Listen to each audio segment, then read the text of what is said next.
আয়াত 23। وإن كنتم في ريب مما نزلنا على عبدنا فأتوا بسورة من مثله وادعوا شهداءكم من دون الله إن كنتم صادقين অনুবাদ, আর আমরা আমাদের বান্দার প্রতি যা নাজিল করেছি তাতে তোমাদের কোনো সন্দেহ থাকলে তোমরা এর অনুরূপ কোনো সূরা আনয়ন করো। ১ এবং আল্লাহ ব্যতীত তোমাদের সকল সাক্ষী সাহায্যকারীকে ২ আহ্বান করো যদি তোমরা সত্যবাদী হও। ৩ তাফসির ১ নম্বর ফুটনোটের বিবরণ, পূর্ববর্তী আয়াতে তৌহিদ প্রমাণ করা হয়েছিল, আর এই আয়াত ও পরবর্তী আয়াতে নবুয়ত ও রিসালাতের সত্যতা সাব্যস্ত করা হচ্ছে। ইবনে কাসির ১ নম্বর ফুটনোটের বিবরণ, শুহাদা শব্দের ব্যাখ্যা ইবনে আব্বাস রাদিয়াল্লাহু আনহুমার মতে আউয়ানুকুম বা সাহায্যকারীগণ, অর্থাৎ এমন সম্প্রদায় আহ্বান করো যারা তোমাদেরকে এ ব্যাপারে সাহায্য সহযোগিতা করতে পারবে। আবু মালিক বলেন, এর অর্থ শুরাকা আকুম, তোমাদের অংশীদারদেরকে বা যাদেরকে তোমরা আমার সাথে শরিক করছ সে শরিকদেরকে আহ্বান করে দেখো তারা এর অনুরূপ কোনো সূরা আনতে পারে কিনা। মুজাহিদ বলেন, শুহাদা শব্দটি এখানে সাধারণ অর্থেই ব্যবহৃত হয়েছে, অর্থাৎ এমন লোকদের আহ্বান করে নিয়ে আসো যারা এ ব্যাপারে সাক্ষ্য হবে যে আল্লাহর কালামের বিপরীতে যা নিয়ে আসবে তা আল্লাহর কালামের মতো হয়েছে। ভাষাবিদদের সাক্ষ্য এর সাথে যোগ করে দাও। পবিত্র কুরআনে এ চ্যালেঞ্জ বিভিন্ন স্থানে এসেছে। মক্কি সূরায়ও এমন চ্যালেঞ্জ এসেছিল। বলা হয়েছে, এ কুরআন আল্লাহ ছাড়া অন্য কারো রচনা হওয়া সম্ভব নয়, বরং এর আগে যা নাজিল হয়েছে এটা তার সমর্থক এবং আল কিতাবের বিশদ ব্যাখ্যা। এতে কোনো সন্দেহ নেই যে এটা জগৎসমূহের প্রতিপালকের পক্ষ থেকে। তারা কি বলে, তিনি এটা রচনা করেছেন? বলুন, তবে তোমরা এর অনুরূপ একটি সূরা নিয়ে আসো এবং আল্লাহ ব্যতীত অন্য যাকে পারো ডাকো যদি তোমরা সত্যবাদী হও। সূরা ইউনুস ৩৭-৩৮ আয়াত। তারপর মদিনায় নাজিল হওয়া সূরাগুলোতেও এ ধরনের চ্যালেঞ্জ করা হয়েছে, যেমন সূরা আল বাকারার এই আলোচ্য আয়াত।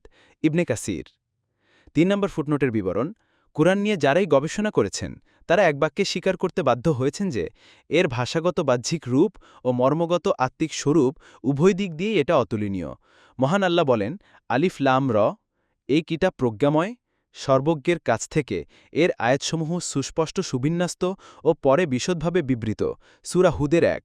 সুতরাং কুরআনের ভাষা অত্যন্ত সুসংবদ্ধ ও তার মর্ম সুদূর প্রসারী ও ব্যাপক। ভাব ও ভাষা উভয় ক্ষেত্রেই তা অতুলনীয় এবং বিস্ময়কর। সব সৃষ্টিজগৎ তার সমকক্ষতার ক্ষেত্রে চূড়ান্ত অক্ষমতার স্বীকৃতি প্রদান করেছে।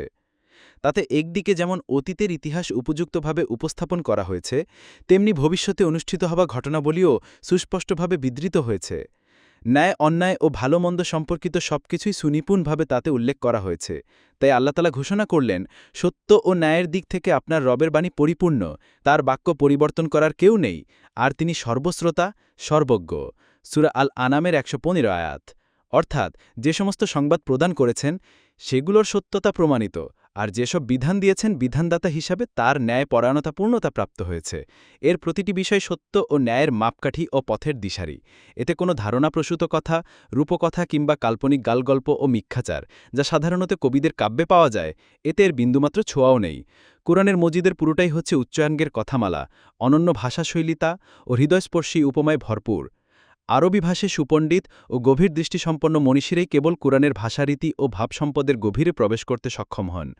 কুরআন যখন কোনো খবর প্রকাশ করে, হোক সেটা বিস্তারিত বা সংক্ষিপ্ত, আবার তা যদি একবারের জায়গায় বারবারও বলা হয়, তথাপি তার স্বাদ ও মাধুর্যের বিন্দুমাত্র ব্যত্যয় ঘটে না। যতই পাঠ করবে ততই যেন অজানা এক স্বাদে মন উত্তরোত্তর উদ্বেলিত হয়েই চলবে। তার বারবার পাঠ করলে যেমন সাধারণ পাঠকের ধৈর্যচ্যুতি ঘটে না, তেমনি অসাধারণ পাঠকরাও অনগ্রহ প্রকাশ করেন না। আল কুরআনের ভীতি প্রদর্শনমূলক আয়াত ও কঠোর সতর্কবাণী ভালো করে অনুধাবন করলে কঠিন মানুষ তো দূরের কথা, পাহাড় পর্যন্ত ভীতসন্ত্রস্ত হয়ে কাঁপতে থাকেন।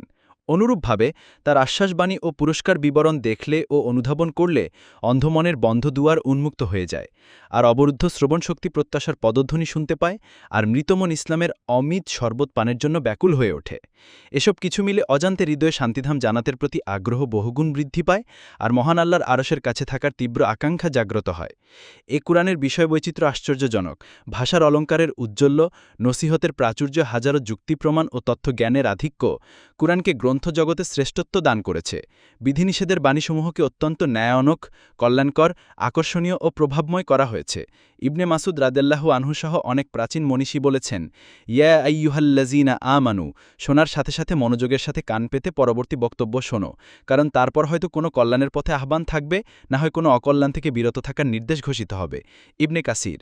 আর যদি আল কুরআনে কিয়ামতের মাঠের ভয়াবহ চিত্র, চিরসুখের জান্নাতের নেয়ামত রাজি, জাহান্নামের চিরন্তন দুর্ভোগ, নেককারদের লোভনীয় পুরস্কার আর গুনাহগারদের নানা রকম ভয়াবহ শাস্তি, দুনিয়ার সম্পদ ও সুখসম্ভোগের অসারতা ও পারলৌকিক জীবনের সুখসম্ভোগের অবিনাশ্বরতা সংক্রান্ত আলোচনার দিকে দৃষ্টি দেওয়া যায়, তাহা বিভিন্ন ধরনের শিক্ষা ও কল্যাণমূলক আলোচনায় সমৃদ্ধ। এসব বর্ণনা মানুষকে বারবার ন্যায়ের পথে উদ্বুদ্ধ করে, মনকে ভয় বিগলিত করে, আর শয়তানের প্ররোচনায় জমানো অন্তরের কালি ধুয়ে মুছে সাফ করে দেয়। আল কোরআনের এ ধরনের অবিস্মরণ্য এবং আশ্চর্যজনক মজিজার কারণেই রাসূলুল্লাহ সাল্লাল্লাহু আলাইহি ওয়াসাল্লাম বলেছেন, মানুষের ঈমান আনার জন্য প্রত্যেক নবীকে কিছু কিছু মজিজা প্রদান করা হয়েছে। আল্লাহ প্রদত্ত ওহী হচ্ছে আমার মজিজা। আমি আশা করি কিয়ামতের দিন অন্যান্য নবীর তুলনায় আমার উম্মতের সংখ্যা অধিক হবে। বুখারী 4981, মুসলিম 152। কারণ প্রত্যেক নবীর মজিজা তাদের ইন্তেকালের সাথে সাথে বিলুপ্ত হয়ে গিয়েছে, কিন্তু কুরআনুল কারীম কিয়ামত পর্যন্ত অক্ষত অবস্থায় বর্তমান থাকবে, সর্বকালের মানুষের কাছে অবিসংবাদিত হিসাবে থাকবে। ইবনে কাসির।